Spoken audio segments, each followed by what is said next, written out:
Hi, this is Marie and I will be defining feminism.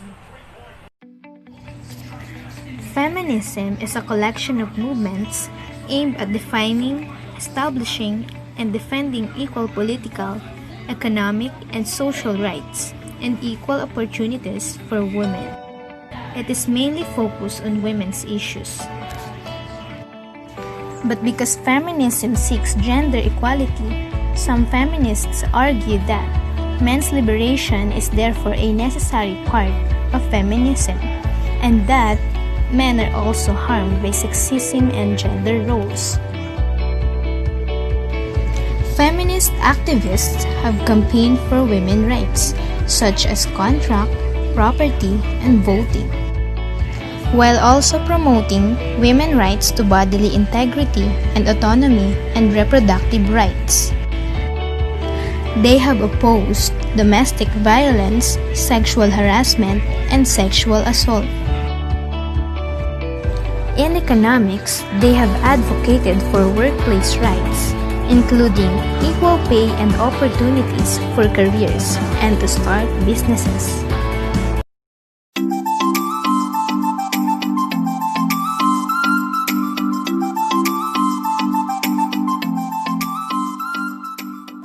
Hi everyone, I am Cherry, but you can call me Chang.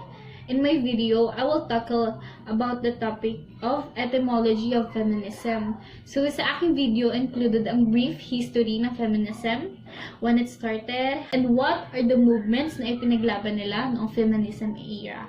So kung gusto nyo pang malaman, manatili lamang nanonood at nakikinig sa aking video. Charles Fourier, a utopian socialist and a French philosopher, coined the word feminisme, a French word, in 1837.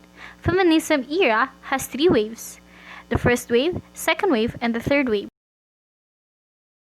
First wave happened between 18th century to 1920. First movement was the women's suffrage or the women's right to vote, led by Susan B. Anthony. The second one, they fought their right to divorce or their right to leave their husbands because of their marriage issues. And the last one, they fought for the equal treatment regardless of the skin color, particularly to the black skinned people. Next, the second wave happened between 1920 to 1970.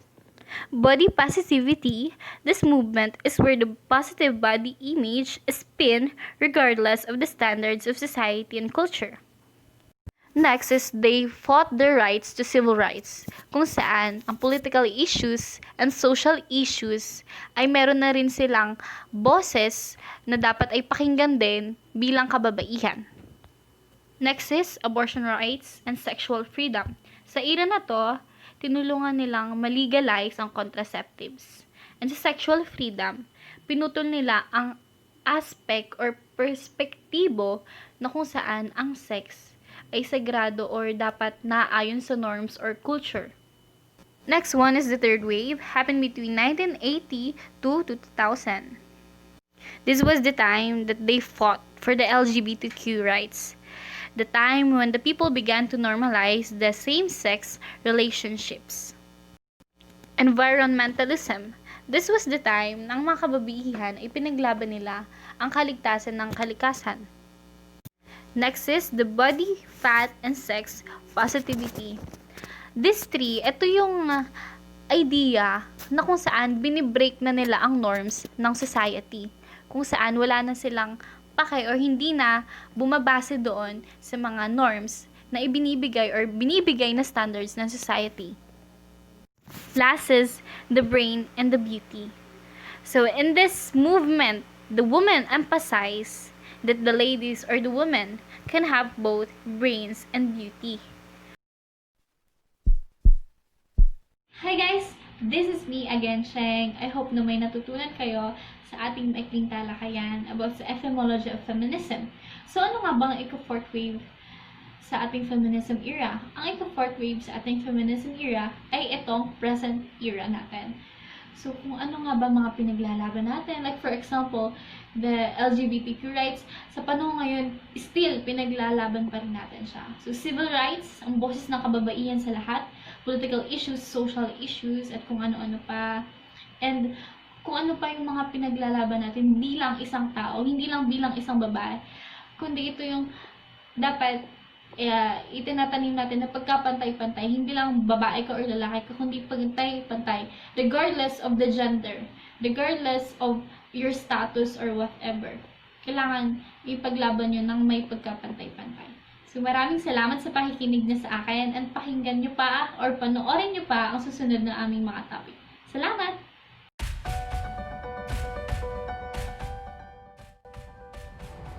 Okay, so at this point, I believe you already know what feminism is.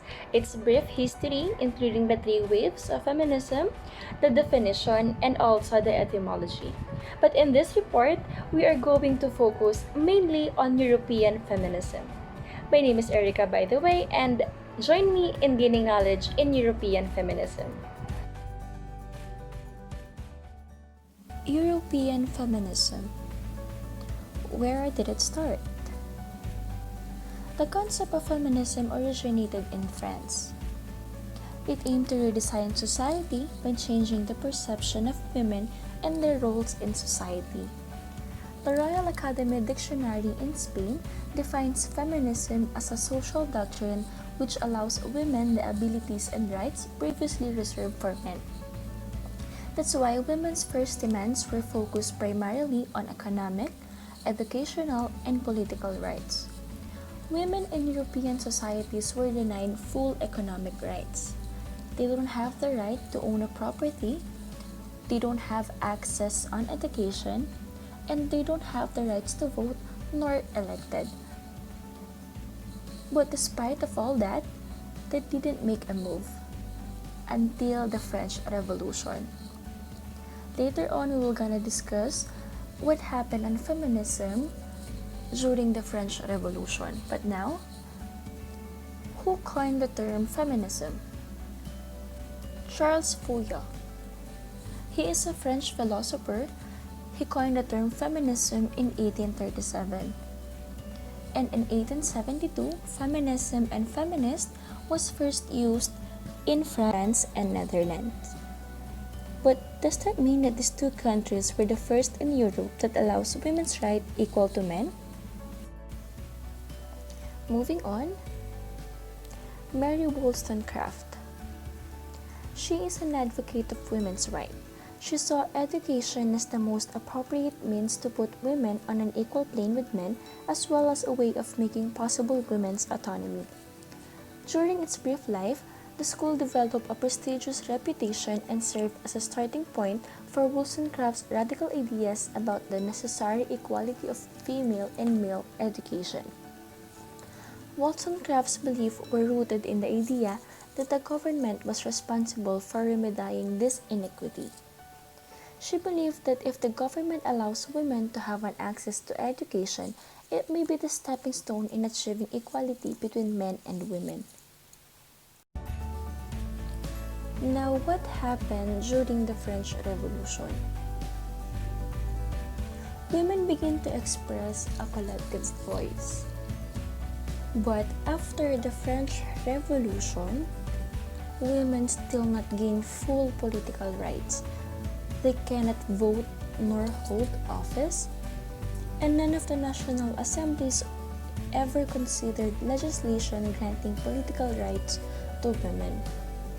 They viewed women as biologically and therefore socially different from men, destined to play domestic roles inside the family rather than public or political ones. But this did not stop women from continuing to participate in unfolding events. Their participation took various forms. Some demonstrated or even rioted over the price of food, some joined clubs organized by women, and others took part in movements against the revolution. That is how men oppress women. Ganun na lang nila minamaliit yung mga kababaihan na gusto nila na nasa loob lang ng bahay. Gusto nila yung mga household chores lang yung inaasikaso. And they thought that women cannot hold a political activities. And there is Jean-Jacques Rousseau, a Genevan philosopher, writer, and composer. He insisted that women should take an active role in household, like breastfeeding, had no role to play in public affair, belong in the private sphere of the home. We cannot deny the fact that until now, nangyayari pa rin to. Meron pa rin stereotyping na ganito. That if you're a woman, a wife, dapat nasa bahay ka lang.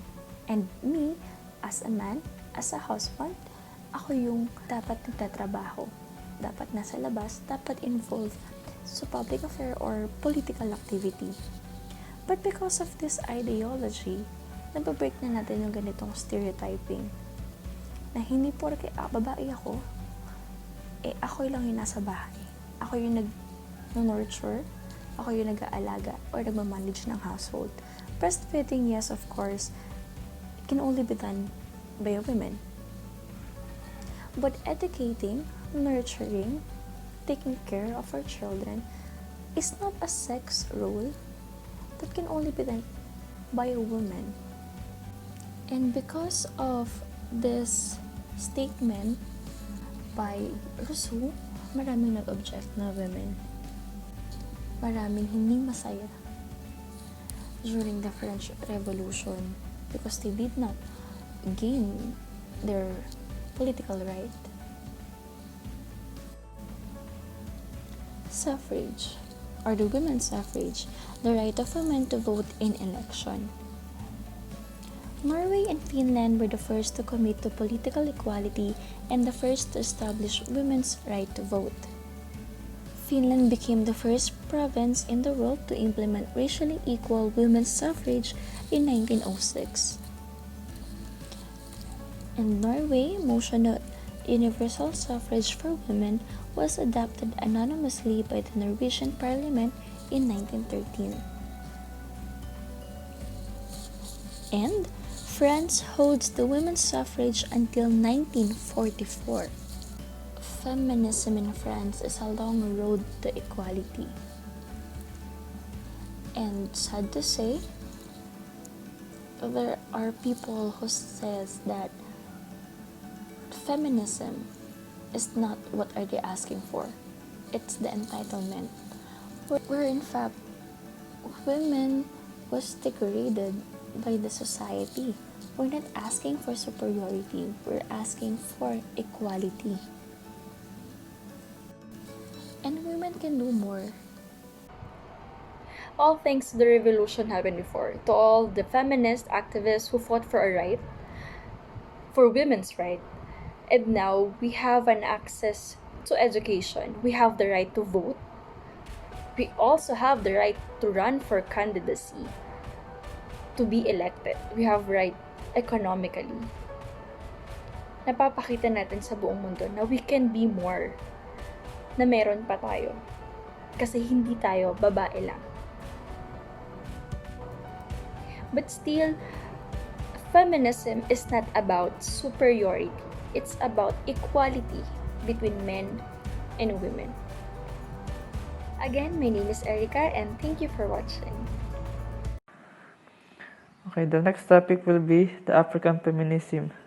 But first, what is African feminism? The term feminism is import to Africa as well as English words are. The concept of opposing patriarchy is not foreign. Africa is some of the oldest civilization in the world, so why they didn't always call it feminism, the noun? As far as we can trace, we know that there were women who were feminist, adjective, and who found ways of opposing patriarchy. Feminism is always important part of African women history. Sa Africa is, meron na talaga silang idea or concept ng feminism, pero iba yung tawag nila doon. Tapos, parang hindi siya yung actual term na ginagamit nila for feminism. Then, African feminism as a movement stemmed also from liberation struggles, especially those in Algeria, Mozambique, Guinea, Angola, and Kenya, where women fighters fought alongside their male counterparts for state autonomy and women's rights. Katulad din ng mga ibang country na pagka lumalaban sila sa feminism, African feminism also stems for the liberation struggles for their state autonomy and women's rights. Okay. African feminist icons from these periods are women and movements like the Mama Rebellion, Wambui Otieno, the freedom fighters Lilian Ngoyi, Albertina Sisulu, Margaret Ekpo, and Punmilayo and Kilapo Kuti, among many others who fought against colonialism as well as patriarchy. Okay. First is the Mamo Rebellion. It is a militant African nationalist movement that originated in 1950s among the Kikuyu people of Kenya. Yung Kikuyu people of Kenya is sila yung yung lumaban, parang sila yung warrior of Kenya. Sila yung laman ng Mamo Rebellion. The Mamo Rebellion advocate violent resistance to British domination in Kenya. The movement was especially associated with the ritual oaths employed by leaders of the Kikuyu Central Association to promote unity in the independence movement. Yung Mamo Rebellion is para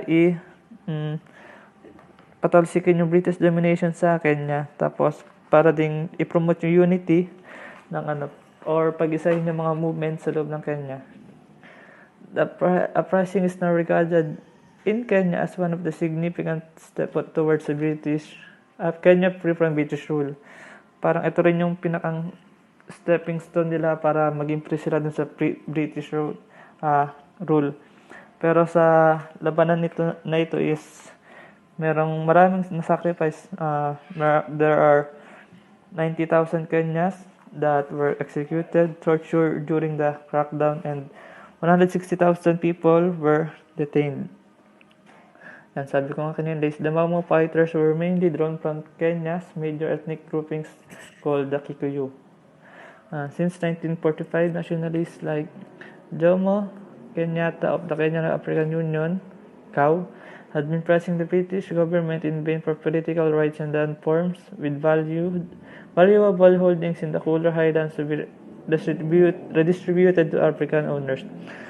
Si Jomo Kenyatta naman is parang siya yung isa sa mga head ng Mamo Rebellion na gusto nilang i-push yung British government para sa magkaroon sila ng political rights tsaka magkaroon sila ng land reports.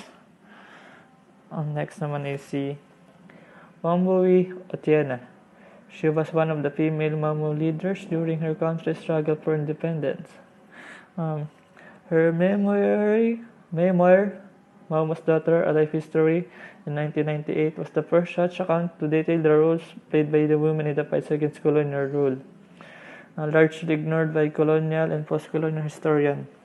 Siya yung sinulat niya yung Mamo Daughters, A Life History para lang mapakita sa kanila yung roles ng women nung lumaban against sa colonial rule.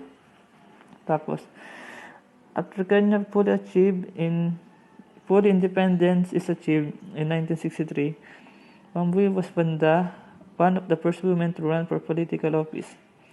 She campaigned extensively on behalf of women and cooperative movement and served as an elected representative advisor to Jomo Kenyatta's government. Sabi ko nga doon sa Mama Rebellion is si Jomo Kenyatta yung parang pinaka-leader. Tapos si Wambui Otieno is isa rin siya dun sa leader na nag-push sa Kenyatta government. Parang siya yun sa mga leader. Then the next one is Lilian Ngoyi. She is known as the mother of the Black Resistance in South Africa. She was the first woman elected to the Executive Committee of the African National Congress and helped launch the Federation of South African Women. Ngoyi also joined the African National Congress, ANC, in 1952. This organization was dedicated to ending the unequal status of black and white known as apartheid. Next is Margaret Ekpo. She was a Nigerian women's rights activist and social mobilizer who was a pioneering female political in the country's first republic and the leading member of a class of traditional Nigerian women activities, many of whom rallied women beyond borders of solidarity. She is also the founder of the Market Women Association to unite women in the city of Aba, Nigeria, Abia State. The next one is Punmilayo Anki Lapo Kuti. She was known as the leader for the women's rights in Nigeria. She was also known as the Mother of Africa. She took part in the pre-independence conference for Nigeria's first republic. She is also a Nigerian feminist and political leader who was leading advocate of women's rights in her country. There are 7 key issues in African feminist thought. The first one is patriarchy. In patriarchy, the African feminists assume responsibility for striving for equal societies rather than hoping that men will someday redistribute privilege and power to create a better, more harmonious prospect for future generation. Dito naman sa 7 keys thought in African feminism thought, sa patriarchy is, yung feminism is parang gusto lang nila magkaroon ng equal na privilege or equal rights sa mga katulad ng sa mga women, hindi lang yung mga lalaki yung namumuno. And then the next one is race. African feminists thought that does not solely deal with the male-female imbalance because that will leave out other factors that affect African women's lives, one of which is racial hierarchies and politics that come along with them. Dito naman sa race is hindi lang yung pinagtatanggol yung karapatan ng mga babae, gusto rin nilang ipagtanggol yung karapatan ng lalaki at babae kasi alam naman natin kapag mga African is madalas silang nadi-discriminate. Tapos the next one is tradition. African feminists doesn't seek to abandon tradition. As tradition also harbors precious cultural memory and the rich legacy of knowledge and spirituality. Sa kanila naman sa tradition is gusto rin nilang paunlarin yung tradition nila. Ayaw nilang ma-abandon na yung tradition kasi alam naman natin is dito nagmumula o dito natin nakikilala ang isang kultura ng isang bansa or kung saan man sila nagmula, yun. Tapos underdevelopment. Sa underdevelopment naman is African feminism seeks to enlighten that in order to develop African countries need to create social institutions that will resist foreign hegemony over African people, encourage in engaging thinking in the workforce, inclusive of all its population equality focus putting. Diba sa underdevelopment naman ay gusto lang nilang gawin dito is paunlarin yung standing nila sa society. And then sa next naman is sa gender feminism is African feminists, like all other involved in the women's movement, need to collaborate with each other as or also co-independent in the increasingly interconnected world. Sa yung global feminism naman is di ba alam naman natin sa iba't ibang bansa is meron mga feminism ang gusto lang nila dito is makikonnecta dun sa ibang bansa na sa sexuality. African feminist centered thought and activism deems to query and into and dismantle the mindset that doesn't encourage the fundamental human rights of ownership over one's body. Di ba alam na sa sexuality naman thought is African feminism is yung mga African is madalas silang na-abuse pero alam naman natin is meron silang malalakas sa physics parang gusto nila sa sexuality is kahit babae ka is kaya mong ipagtanggol sa sarili mo. And then the last one is the love. African feminists are at the forefront of using creativity to express the progressive thought is not only cerebral but also visceral and expressive. Ibig sabihin naman nito is para sa progressive thought, hindi lang kailangan ng matalinong utak, kailangan din natin ng ng parang natural or emosyon na pagiging expressive sa ating pagiging expressive. And that will be. Thank you. Good morning, everyone. My name is Princess Emerald Ernie from Box 3 Ireg, and I am here to tackle about the feminism in America. Feminism. So what is feminism? Feminism is the belief in social, economic, and political equality of sexes. Although largely originating in the West, feminism is manifested worldwide and is represented by various institutions committed to activity on behalf of women's rights and its interests. So, yung feminism daw sa United States refers to the collection of movements and ideologies aimed at defining, establishing, and defending a state of equal political, economic, cultural, and social rights for women. So, yung feminism talaga sa Amerika, may big part talaga siyang ginagampanan. Kasi yung feminism doon, may influence sa politics nila. When started feminism? So, kailan nga ba nag-start ang feminism? The wave formally began at the Seneca Falls Convention in 1848 when 300 men and women rallied to the cause of equality for women. So, yung feminism may apat na wave siya. The first wave, second wave, third wave, and fourth wave. So, sa next PPT ay itatakal ko ang bawat wave na yun. First wave feminism. The first wave of feminism in the United States began with the Seneca Falls Convention. This convention was inspired by the fact that in 1840, when Elizabeth Cady Stanton met Lucretia Mott at the World Anti-Slavery Convention in London, the conference refused to seat Mott and other women delegates from America because of their gender. Stanton, the young bride of an anti-slavery agent, and Mott, a Quaker preacher and veteran of reform, talked then of calling a convention to address the condition of women. So, yung first wave na yun nabuo dahil nung hindi pinaupo si Mott and Stanton sa upuan dahil sa kanilang gender. So, yung second wave naman ng feminism began in the early 1960s.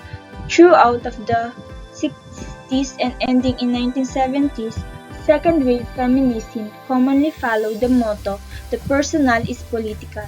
In 1963, Betty Friedan, influenced by the second sex, wrote the best-selling book, The Feminine Mystique, in which she explicitly objected to the mainstream media image of women, stating that placing women at home limited their responsibilities and wasted talent and potential.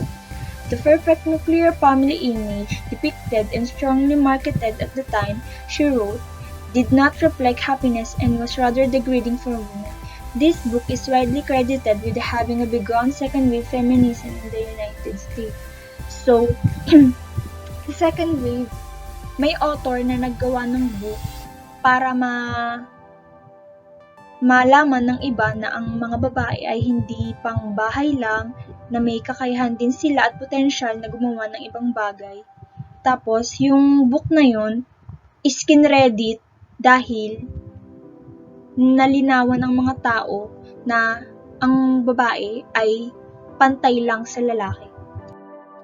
So, sa third wave feminism naman, it began in the United States in the early 1990s. In the early 1990s, the Riot Grrrl movement began in Olympia, Washington, and Washington, D.C. It sought to give women the power to control their voices and artistic expression. Third wave feminists sought to question, reclaim, and redefine the ideas, words, and media that have transmitted ideas about gender roles, womanhood, beauty, and sexuality, among other things. Third wave feminism saw many new feminist icons such as Madonna, Queen Latifah, Angelina Jolie, Emma Watson, Beyoncé, and Lady Gaga, as well as fictional characters such as Buffy and Mulan. Third wave feminists also used the internet and other modern technology to enhance their movement, which allowed for information and organization to reach a larger audience. So, sa third wave feminism naman, dito, yung movement nila lumaki kasi madami nang nakisapi at napopromote nila through internet. Tsaka may mga famous actors and actress ang sumali para ipahayag kung ano ba talaga ang feminism, ipamulat sa mga tao kung ano nga ba ang feminism. Fourth wave feminism. Fourth wave feminism refers to a resurgence of interest in feminism that began around 2012 and is associated with the use of social media. Fourth wave feminism is defined by technology, according to Kira Cochrane, and is characterized particularly by the use of Facebook, Twitter, Instagram, YouTube, Tumblr, and blogs such as Feministing to challenge misogyny and further gender equality. Issues that fourth wave feminists focus on include street and workplace harassment, campus sexual assault, and rape culture. Scandals involving the harassment, abuse, and murder of women and girls have galvanized the movement. So, sa fourth wave feminism, dito nagkaroon na sila ng platform para ipahayag kung ano ang feminism. Yung mga platform na yun ay Facebook, Twitter, Instagram, YouTube, Tumblr, and blogs. Tapos, yung naging issue sa fourth wave feminism, naging masalimuot gawa yung mga nangyari dito ay scandals involving harassment, abuse, murder, and rape culture. What is the goal of feminism? So, yung goal ng feminism is to challenge the system inequalities for women. Tapos, goal din ng feminism ang mag-advocate in social, political, economic, and intellectual equality for women and men. Tapos, goal din ng feminism ang mag-aim ng feminism para ma-ensure ang equal right as well as opportunities for women just like it is when men, while gender equality is about getting equal rights. Feminist effect on American society. The feminist movement has affected change in Western society, including women's suffrage, greater access to education, more equitable pay with men, the right to initiate divorce proceedings, the right of women to make individual decisions regarding pregnancy, including access to contraceptives and abortion. The last one is the right to own a property. That would be all. Thank you very much. Lastly, we will talk about feminism in Asia. The women's liberation movement in Asia was the first feminist movement that started in the late 1960s and through the 1970s. Women's liberation movements in Asia sought to redefine women's relationships to the family and the way that the women expressed their sexuality. Women's liberation in Asia also dealt with particular challenges that made the liberation movement unique in different countries. Several countries in Asia were influenced by Western women's liberation movement. And in the case of China, ideas in the Cultural Revolution actually helped and shaped women's liberation in the West. Many Asian feminists had to straddle the line between being feminist or being Asian. In India, the caste system affected the way that women's liberation was approached in that the gender and the class could rarely be separated. Similarly, in Israel, the plight of Palestinian women became important in molding the views of oppression. In Japan, however, the movement focused on sexuality rather than equality, in attempt to gain recognition for women's autonomy and freedom to choose their own social roles. While in Singapore, South Korea, and Taiwan, the liberationist movement was inspired by the worldwide movement for women's liberation and typically combined the fight against sexism with the struggle against colonialism and economic exploitation. that is all for our topic in feminism. On behalf of our team, I am Lorena Levenza, and we hope that you learned from our video. Thank you for watching. Bye-bye.